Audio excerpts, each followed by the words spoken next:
नमस्कार दोस्तों, आप लोगों का स्वागत है आपके अपने यूट्यूब चैनल स्मार्ट स्टडी पर। दोस्तों, आरआरबी एनटीपीसी का एग्ज़ाम 23 मार्च का आज की फर्स्ट शिफ्ट का हो चुका है। हम लोग इस क्लास में देखने वाले हैं 100% एक्यूरेट करेक्ट क्वेश्चन जो कि आज की फर्स्ट शिफ्ट में पूछे गए हैं। तो आप लोग इस क्लास को अंत तक पूरा ज़रूर देखना। क्लास अच्छी लगेगी तो लाइक कर देना, चैनल पर नए हो तो चैनल को सब्सक्राइब कर लेना, बेल आइकन को प्रेस कर लेना ताकि आने वाली वीडियो का नोटिफिकेशन सबसे पहले आप लोगों को मिल सके। जो लोग स्मार्ट स्टडी पर नए हैं और चैनल को अभी तक सब्सक्राइब नहीं किए हैं वो सभी लोग चैनल को सब्सक्राइब कर लें, बेल आइकन को प्रेस कर लें ताकि आने वाली वीडियो का नोटिफिकेशन सबसे पहले आप लोगों को मिल सके। जो लोग अभी तक हमारे ऑफिशियल टेलीग्राम चैनल को ज्वाइन नहीं किए हैं वो सभी लोग टेलीग्राम चैनल को ज़रूर ज्वाइन करो। टेलीग्राम चैनल की लिंक जो है आपको डिस्क्रिप्शन बॉक्स में मिल जाएगी, वहाँ पर क्लिक करके आप लोग ज़रूर ज्वाइन होइए। टेलीग्राम ज्वाइन करने से होगा यह कि वहाँ पर जो है आपको क्लास की नोट्स और पीडीएफ जो है आपको वहाँ पर प्रोवाइड कर दी जाएंगी, जिससे आपको पढ़ने में आसानी होगी और काफ़ी हद तक मदद मिल जाएगी। तो आप लोग टेलीग्राम चैनल को ज़रूर ज्वाइन करो, ठीक है। तो हम बिना टाइम वेस्ट किए आज की क्लास को स्टार्ट करेंगे, ठीक है। तो क्लास को स्टार्ट करते हैं उससे पहले हम आप लोगों को ये बता देते हैं, ये जो सब क्वेश्चन है पहले की शिफ्ट में पूछे गए हैं, यानी कि आज से पहले की शिफ्ट हो गए सारे क्वेश्चन। तो आप लोग देख लीजिए जिनका आगे की शिफ्टों में एग्जाम है, ये हो गया, ये हो गया, ये सारे क्वेश्चन जो हैं पहले की शिफ्ट में पूछे जा चुके हैं। ये सब आप लोग तैयार कर लेना और हम आज की फर्स्ट शिफ्ट में पूछे गए क्वेश्चन कराने वाले हैं। अभी बस आपको जस्ट ये आपको दिखा देता हूँ, उसके बाद कराता हूँ। ये सारे क्वेश्चन, इतने क्वेश्चन जो हैं ये पूछे हुए हैं, ठीक है। तो एक बार आप लोग स्क्रीनशॉट ले लेना, हम पूरा आपको दिखा देते हैं। स्क्रीनशॉट ले लेना आप लोग, ये सारे क्वेश्चन पूछे हुए हैं एग्जाम के। ऐसा कोई क्वेश्चन नहीं जो आपको ना आया हो एग्जाम में, ठीक है। तो ये सारे क्वेश्चन जो हैं पूछे हुए हैं यहाँ से यहाँ तक, आप लोग स्क्रीनशॉट ले लेना, ठीक है। तो हम आज की फर्स्ट में पूछा गया पहला क्वेश्चन आपको बता रहे हैं। पहला क्वेश्चन आया था ये वाला, ये भी स्क्रीनशॉट ले लेना। पहला क्वेश्चन ये पूछा गया था कि द गोल्डन थ्रेशोल्ड की प्रस्तावना किसने लिखी। द गोल्डन थ्रेशोल्ड की प्रस्तावना किसने लिखी। ऑप्शन थे रविन्द्रनाथ टैगोर, महात्मा गांधी, और ऑप्शन सी थे आर्थर सिमंस, और ऑप्शन डी था एडमंड गास। ये आपके चार ऑप्शन दिए हुए थे, तो इसका जो सही जवाब हो जाता है option number C, Arthur Simmons. हम जो है डिटेल जो है फैक्ट के साथ कराएंगे ताकि जो है फैक्ट से जो क्वेश्चन बने तो आप लोग जरूर कर लो। फैक्ट से क्वेश्चन जो है निश्चित रूप से बनते हैं। द गोल्डन थ्रेशोल्ड प्रसिद्ध कवित्री सरोजिनी नायडू की पहली कविता संग्रह है जो 1905 में प्रकाशित हुई थी। यह पुस्तक लंदन में प्रकाशित हुई थी। कहाँ प्रकाशित हुई थी? लंदन में। और इसने सरोजिनी नायडू को अंतर्राष्ट्रीय पहचान दिलाई, ठीक है। सरोजिनी नायडू को क्या है? अंतर्राष्ट्रीय पहचान दिलाई थी। इस पुस्तक की प्रस्तावना ब्रिटिश कवि और आलोचक आर्थर सिमंस ने लिखी थी, ठीक है। उन्होंने अपनी प्रस्तावना में सरोजिनी नायडू की कविता की प्रशंसा करते हुए उन्होंने भारतीय आत्मा की सच्ची अभिव्यक्ति बताया। सिमंस ने कहा कि उनकी कविताओं में भारतीय संस्कृति, प्राकृतिक और भावनाओं का सुंदर चित्रण मिलता है। इस पुस्तक की सफलता के बाद सरोजिनी नायडू को भारत कोकिला कहा जाने लगा, ठीक है। भारत कोकिला कहा जाने लगा। उनकी कविताएं संगीतात्मक और भावनात्मक के लिए जानी जाती हैं। यह कृति भारतीय अंग्रेजी साहित्य में महत्वपूर्ण स्थान रखती है। इसलिए यह प्रश्न जो है, इस प्रश्न का क्या सही जवाब है? आर्थिक सीमा सही जवाब हो जाता है, ठीक है। तो ऑप्शन नंबर सी सही जवाब है, ठीक है। हमने आपको डिटेल में फैक्ट बता दिए हैं। चलते हैं क्वेश्चन नंबर 2 पर, जो पूछा गया था कि भूमध्य रेखा किस महाद्वीप से गुजरती है। महत्वपूर्ण क्वेश्चन था, पूछा गया था भूमध्य रेखा किस महाद्वीप से गुजरती है। ऑप्शन थे दक्षिण अफ्रीका, अफ्रीका, दक्षिण अमेरिका, एशिया, यूरोप। ये चार ऑप्शन दिए थे, अफ्रीका, दक्षिण अमेरिका, एशिया या यूरोप। इसका सही जवाब है यूरोप से। भूमध्य रेखा जो है पृथ्वी के 0 अक्षांश पर स्थित है। कहाँ स्थित है? 0 अक्षांश पर स्थित है। ये एक काल्पनिक रेखा है। क्या है? काल्पनिक रेखा है जो पृथ्वी को उत्तरी और दक्षिणी गोलार्धों में से विभाजित करती है। यह रेखा 3 महाद्वीपों अफ्रीका, दक्षिण अमेरिका और एशिया से होकर गुजरती है। कहाँ कहाँ से? अफ्रीका, दक्षिण अमेरिका और एशिया से होकर गुजरती है। अफ्रीका वह एकमात्र महाद्वीप है जिसमें भूमध्य रेखा, कर्क रेखा और मकर रेखा तीनों गुजरती हैं। अफ्रीका एकमात्र महाद्वीप है जिसमें भूमध्य रेखा, कर्क रेखा और मकर रेखा तीनों गुजरती हैं। दक्षिण अमेरिका में यह इक्वाडोर, कोलंबिया और ब्राज़ील से होकर गुजरती हैं। एशिया में यह मुख्य रूप से इंडोनेशिया के द्वीपों में गुजरती है, लेकिन यूरोप पूरी तरह से उत्तरी गोलार्ध में स्थित है और भूमध्य रेखा से काफ़ी उत्तर में है। इसलिए भूमध्य रेखा यूरोप से नहीं गुजरती है। सही जवाब क्या है? यूरोप। अगले क्वेश्चन मिलते हैं। क्वेश्चन नंबर 3 है कि हिमालय के किस भाग में ऊंचाई में सबसे अधिक विविधता पाई जाती है? हिमालय के किस भाग में ऊंचाई में सबसे अधिक विविधता पाई जाती है? Which part of the Himalayas shows the largest altitude variation? Option है पश्चिमी हिमालय, मध्य हिमालय, पूर्वी हिमालय या ट्रांस हिमालय। ये 4 ऑप्शन आपके दिए हुए थे। इनमें से सही जवाब है ऑप्शन नंबर सी, पूर्वी हिमालय। डिटेल सोल्यूशन चलते हैं कि पूर्वी हिमालय क्षेत्र अपनी अत्यधिक ऊंचाई विविधता के लिए जाना जाता है। इसका मुख्य कारण यहाँ की अधिक वर्षा और आर्द्र जलवायु है। पूर्वी हिमालय में गहरी घाटियाँ और बहुत ऊंची चोटियाँ पाई जाती हैं। इससे एक ही क्षेत्र में ऊंचाई का बड़ा अंतर देखने को मिलता है। यहाँ की नदियाँ तेज गति से बहती हैं और गहरे गार्जेस बनाती हैं। इस क्षेत्र में उष्णकटिबंधीय से होकर क्या है? इस क्षेत्र में उष्णकटिबंधीय से लेकर अल्पाइन जलवायु तक, कहाँ तक? अल्पाइन जलवायु तक विविधता पाई जाती है। पूर्वी हिमालय जैव विविधता बायोडायवर्सिटी के लिए भी प्रसिद्ध है। यहाँ उनके दुर्लभ वनस्पति और जीव जंतु पाए जाते हैं। पश्चिमी हिमालय की तुलना में यहाँ की स्थलाकृति जटिल है, इसलिए जो है ऊंचाई में सबसे अधिक विविधता पूर्वी हिमालय में पाई जाती है। ऑप्शन नंबर जो है सी बिल्कुल सही जवाब हो जाता है, पूर्वी हिमालय। चलते हैं अगले क्वेश्चन पर। अगला क्वेश्चन है कि परमाणु द्रव्यमान की अवधारणा किसने दी थी? परमाणु द्रव्यमान की अवधारणा किसने दी थी? Who introduce the concept of atomic mass? Atomic mass का कॉन्सेप्ट किसने दिया था? ऑप्शन है जे थॉमसन, जॉन डाल्टन और ऑप्शन सी है रदरफोर्ड और ऑप्शन डी है नील्स बोर। तो इसका जो है सही जवाब हो जाता है option number B, John Dalton. परमाणु द्रव्यमान की अवधारणा का श्रेय वैज्ञानिक जॉन डाल्टन को दिया जाता है। उन्होंने जो है 19वीं सदी की शुरुआत में अपनी परमाणु सिद्धांत एटॉमिक थ्योरी प्रस्तुत की।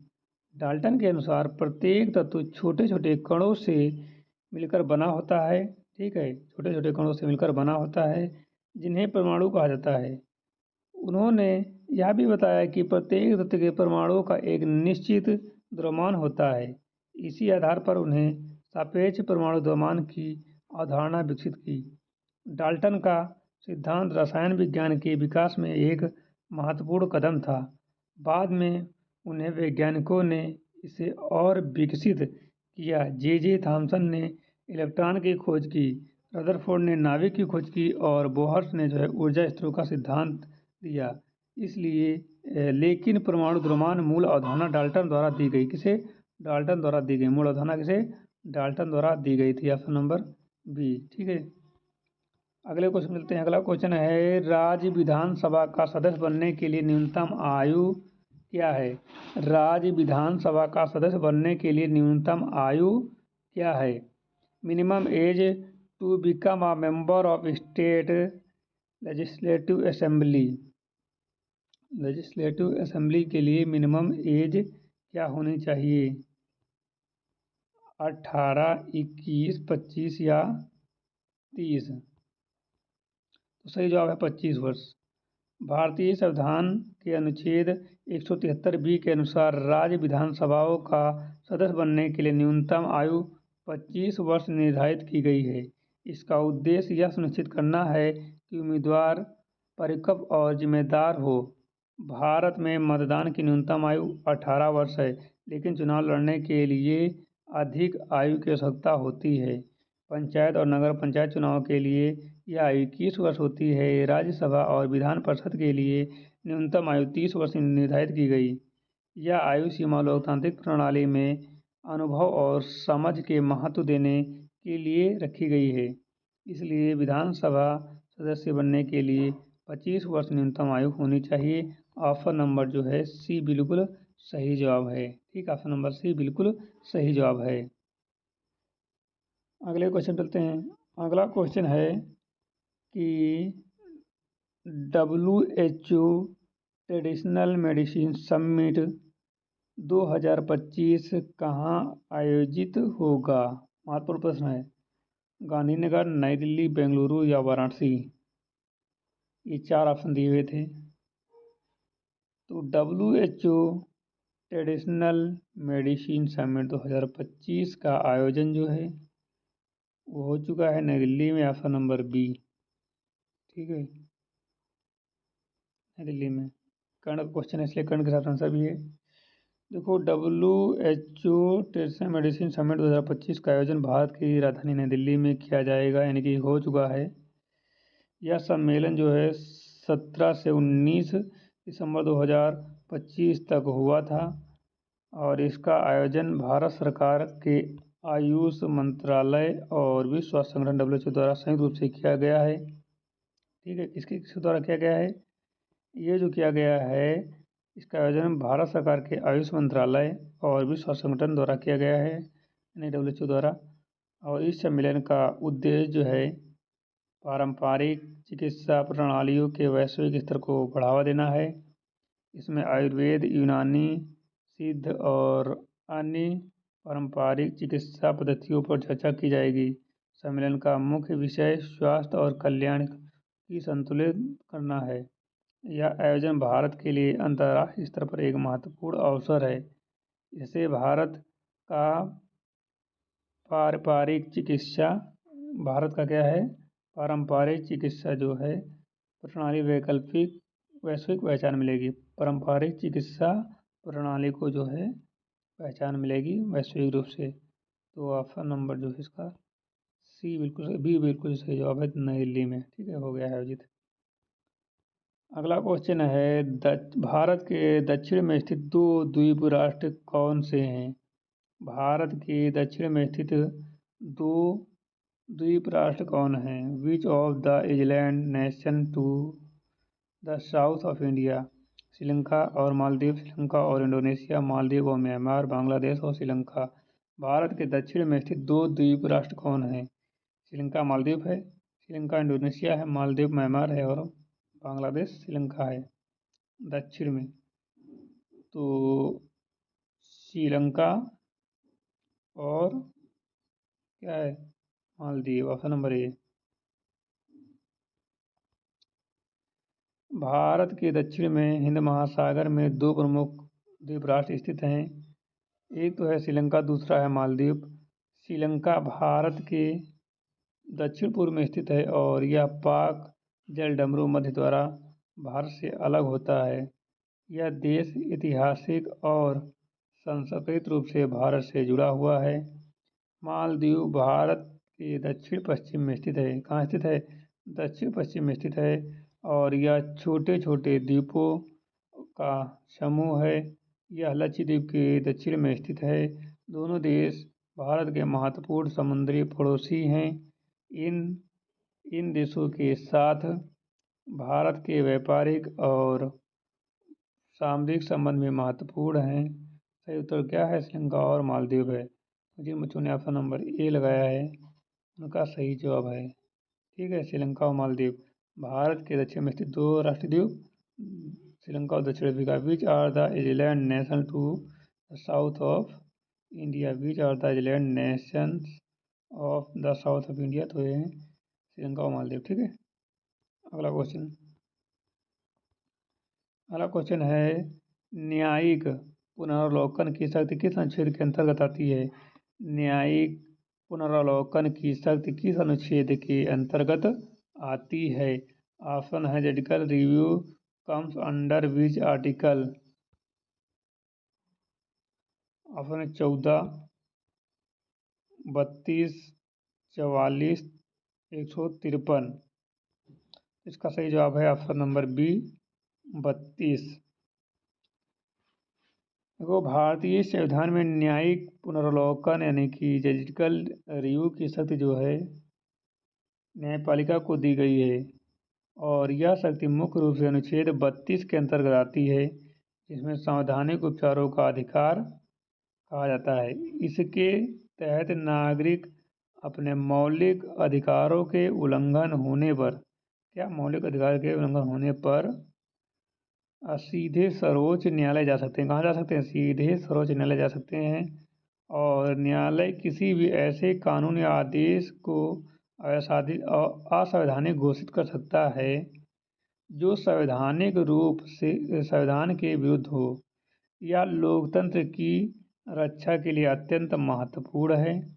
इसके अलावा उच्च न्यायालय को भी अनुच्छेद 226 के तहत यह समान शक्ति प्राप्त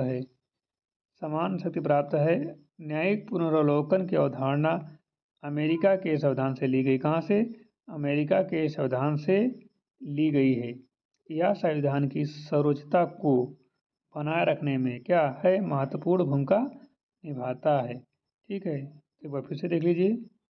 भारतीय संविधान में न्यायिक पुनरावलोकन की शक्ति जो है वो न्यायपालिका को दी गई है, और शक्ति मुख्य रूप से अनुच्छेद 32 में के अंतर्गत आती है, जिसे संवैधानिक उपचारों का अधिकार कहा जाता है।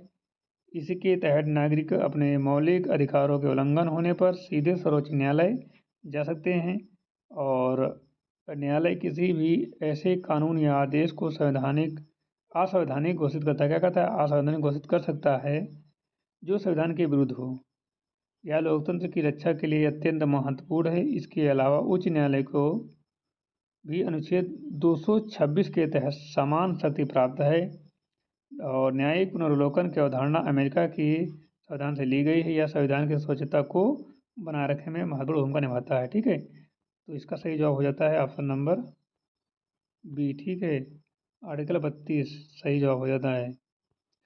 और इससे पहले जो क्वेश्चन कराए थे, कौन सा था ये? क्वेश्चन नंबर इससे पहले, हाँ, तो इसका सही जवाब था भारत और मालदीव। ठीक है, भारत के दक्षिण में 2 द्वीप कौन कौन से हैं? श्रीलंका और मालदीव।